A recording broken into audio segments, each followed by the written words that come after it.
انيوسيو يوربون شلونكم؟ واليوم راح اشارككم فلوق سفرة مدرسية عراقية عفوية. لا تنسوا الاشتراك بالقناة قبل ما نبدأ.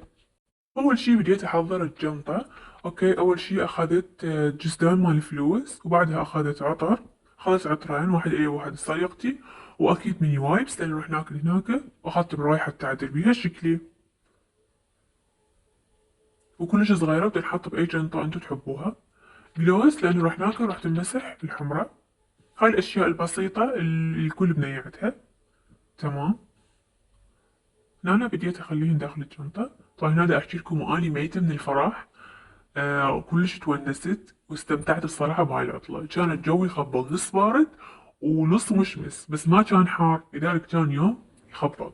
هنا طبعا غلقت الحقيبة، وبديت اهم شي الاكل. طبعا اخذت وياي بيتزا لان ماكو مطعم هناك للاسف. المهم هنا أخذت هاي حتى نخلي بيها المخبوزات، وأخذت هنا الشوك.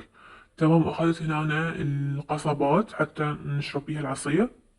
تمام. هناك طبعا المكان راح ياخذونا بيه بحدائق، لذلك راح تكون سفرتنا هيك يعني. نروح ألعب وبعدها نقعد بحديقة. هنا الإسوارات شي بسيط جدا، ساعة، قلادة وهيك سوالف. الملابس اختارتها كلها باللون الأسود.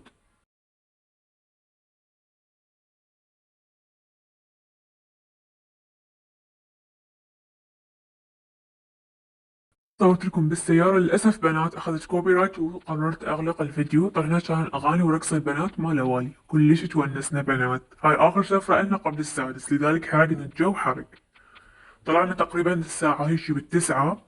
توجهنا لمدينة الألعاب، وكلش تونسنا، ما أحكي لكم استمتاع مو طبيعي.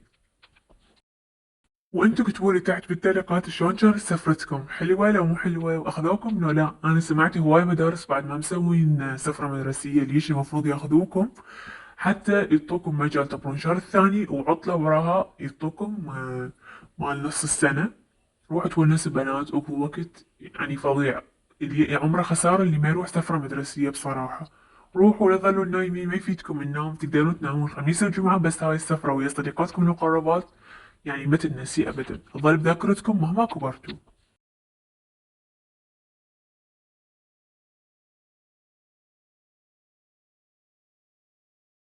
طبعا الطريق كان كلش طويل، وهذا زيد الحماس عندنا والفرح، يعني هواي سمعنا أغاني. بعدها طبعا لعبنا، بس ما قدرت أصور لكم أكيد لأن يقع موبايلي. ووراها أكلت ذرة، أكلتي المفضلة.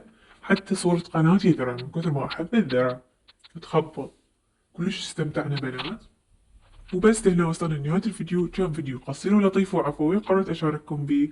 اكتبوا لي شنو سويتوا بالسفرة المدرسية. مع السلامة.